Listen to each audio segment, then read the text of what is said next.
All right, another woman we added to the tour. Her headstone is knocked over, but she is right here. Molly Hedges Brown. Molly was born in 1865 in Sioux City, and she was the daughter of Daniel T. Hedges, who was a major early booster of Sioux City, and Mary Van Dyke, daughter of William Van Dyke, who's on the other side. He's next. She married Zeno Brown, an agent for Pixley & Company men's clothing in Sioux City, in 1892.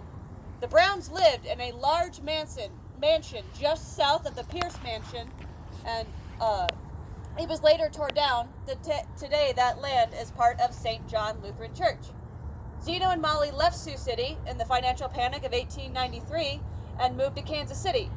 Zeno died and was buried there around 1906.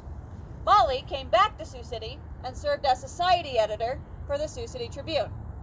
In 1901, she moved to Chicago to live with her son, Daniel Hedges Brown. She died there in 1936. Molly is buried here with her mother-in-law, Mrs. Brown, and her brother, William Van Dyke Hedges, in the Van Dyke plot. Who are the Van Dykes?